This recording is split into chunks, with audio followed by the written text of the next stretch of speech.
dengan tujuan untuk mensosialisasikan penetapan dari KPU RI tentang peserta pemilu 2024, kami pada hari ini mengadakan kegiatan sosialisasi dan evaluasi tahapan pendaftaran, verifikasi, dan penetapan partai politik peserta pemilu 2024. Sosialisasi ditujukan kepada partai politik peserta pemilu, paling tidak agar mengetahui partai politik mana saja yang menjadi peserta pemilu 2024, walaupun informasinya mungkin sudah tersebar begitu ya, karena sebagai kewajiban KPU, kami juga harus mensosialisasikan hasil-hasil dari produk hukum yang sudah dikeluarkan oleh KPU RI. Salah satunya dalam rangka untuk sosialisasi partai politik peserta pemilu 2024, KPU RI itu sudah mengadakan kegiatan yang namanya Kirap Pemilu 2024, di mana dari 7 titik yang berbeda di seluruh Indonesia kami melakukan arak-arakan bendera partai politik yang menjadi peserta pemilu 2024. Termasuk nanti Kota Bekasi adalah wilayah yang akan dilalui oleh arak-arakan Kirap Pemilu 2024 ini. Selain sosialisasi, tadi kan juga evaluasi ya, karena dalam proses selama tahapan pendaftaran, verifikasi, dan penetapan tentu ada dinamika, terutama pada saat kami melakukan verifikasi administrasi dan verifikasi faktual kepada partai politik. Nah, ada plus minus dari segi sistem, dari segi pelaksanaan atau implementasi regulasi. Kami mintakan masukan dari partai politik dan juga undangan lain yang hadir, termasuk tadi salah satu narasumber ada Kang Kakak Suminta dari Sekjen KIPP. Kami ingin mendapatkan dari perspektif masyarakat sipil, selain juga dari perspektif peserta ya, partai politik, plus minusnya pada saat KPU melakukan tahapan verifikasi, itu akan menjadi masukan yang berharga buat kami untuk kami sampaikan kepada pimpinan kami di KPU RI agar terus melakukan perbaikan di masa-masa yang akan datang supaya pelaksanaan pemilu yang selanjutnya akan lebih baik lagi. Ada 66 peserta.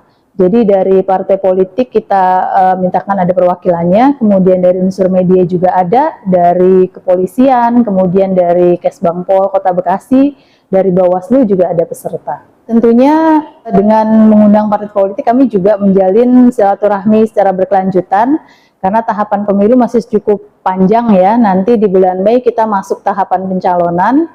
Partai politik juga akan kembali secara intens berkomunikasi dengan KPU dalam melakukan pendaftaran para calon anggota legislatifnya. Jadi dengan komunikasi yang intens ini kami berharap KPU akan lebih mudah dalam melakukan sosialisasi kepada partai politik terkait dengan tahapan juga regulasi kepemiluan.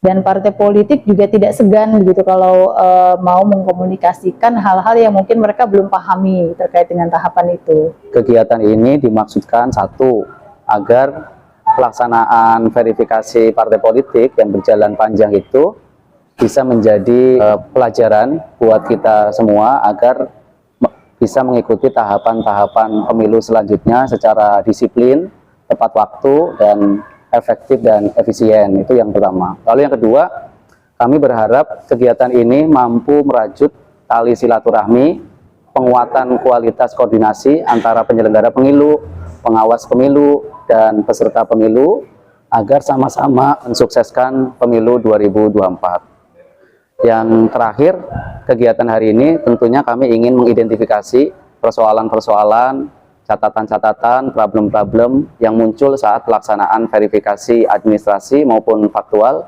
dalam tahapan pendaftaran, verifikasi, dan penetapan parpol. Tujuannya apa? Agar ini bisa menjadi refleksi, evaluasi bersama, agar ketika ke depan masuk kegiatan yang serupa dapat bisa diminimalisir apa-apa yang menjadi problem-problem pada hari ini. Karena kita ingin kualitas demokrasi ke depan, kualitas pemilu ke depan menjadi lebih baik, menjadi lebih substantif, agar mengarah kepada konsolidasi demokrasi yang baik di Kota Bekasi. Secara teknis tentu ada beberapa hal yang baru ya, yang itu menjadi ruang kebijakan pimpinan kami. Dalam tahapan verifikasi faktual saja, hari ini kan KPU Republik Indonesia menggunakan metode baru dalam perumusan samplingnya, menggunakan rumus Craigie-Morgan.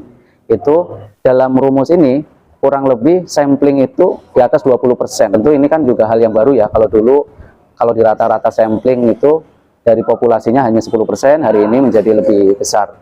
Ini juga kan menjadi tantangan baru, momentum baru yang harus siap direspon, diikuti oleh partai politik. Prinsipnya sih mungkin sederhananya pelembagaan demokrasi. Peserta pemilu 2024, KPU itu mengadakan kegiatan. Lantas, apa saja soal jelang pemilu 2024, dan bagaimana tentang adanya pengajuan diundurnya pemilu? Ini komentar Sekjen Komite Independen Pemantau Pemilu. Kalau untuk pemahaman kami, saya pikir pengunduran pemilu itu untuk secara konstitusional dan yuridis itu hampir tidak ada ruang. Sehingga ya harapan siapapun pihak-pihak yang ingin melakukan penundaan, stop lah, hentikan. Jangan buang-buang energi bangsa, jangan buang-buang energi kita sebagai sebuah negara yang sedang membangun untuk hal-hal yang saya pikir secara konstitusional dan yuridis tidak punya dasar. Kemudian untuk penyelenggara dan partai politik, lakukan saja. Semua sesuai dengan tahapan ya. Di PKPU 3 jelas sekali tahapannya seperti apa. Sampai saat ini kita sudah verifikasi DPD sedang berjalan, kemudian pemilih juga berjalan. Tinggal soal lain mungkin saya cukup concern juga soal pembiayaan ya. Karena di pembiayaan ini saya lihat ada beberapa hambatan yang harusnya tidak terjadi begitu. Di pemantauan kami ternyata penyelenggara pemilu, khususnya di teman-teman daerah, provinsi, kabupaten kita itu, kota itu cukup baik.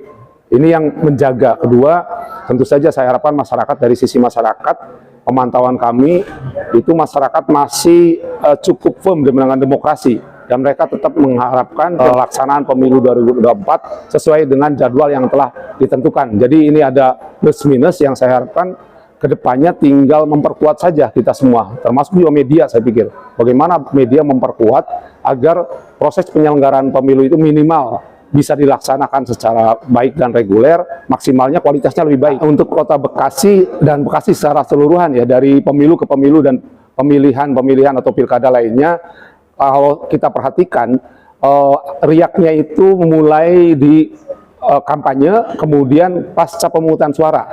Nah, di kampanye misalnya beberapa kali terjadi semacam perbedaan paham, sehingga soal kampanye ini misalnya menaruh APK, BK, kemudian juga pelaksanaan kampanye dengan metode tertentu, itu seringkali ada beberapa pemahaman yang berbeda dan perlu diselesaikan. Sehingga di sini baik KPU maupun Bawaslu perlu mensosialisasikan, begitu juga partai politik, untuk dapat melihat bahwa ini adalah kepentingan bersama.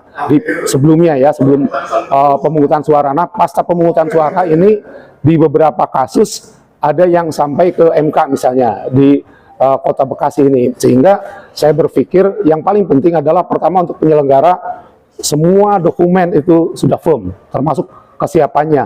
Kedua, untuk partai politik tentu mempersiapkan saksi-saksi yang terbaik, dan termasuk juga sumber daya, misalnya bagaimana mereka mencatat dan lain sebagainya, penting. Karena nanti perbedaan faktanya itu seringkali di MK itu bukan antara dokumen-dokumen yang ada, tetapi informasi-informasi yang berkembang yang tidak sesuai dengan apa yang terjadi sebenarnya. Caranya tentu saja semua aktor, pemerintah sebagai support system, kemudian penyelenggara pemilu, KPU dan Bawaslu, partai politik dan pemilih, ini harus mulai sekarang sudah tidak berpikir yang lain, tidak memikir penundaan, tidak berpikir tentang perubahan pola pemilu dan sebagainya, tetapi fokus pada langkah-langkah step-step tahapan. Kalau lihat tahapannya kan sudah dekat. Ini kita masuk bulan Maret, sehingga kita hanya memiliki sekitar 10 bulan ke depan dan tidak ada waktu lagi. Ini semua harus siap.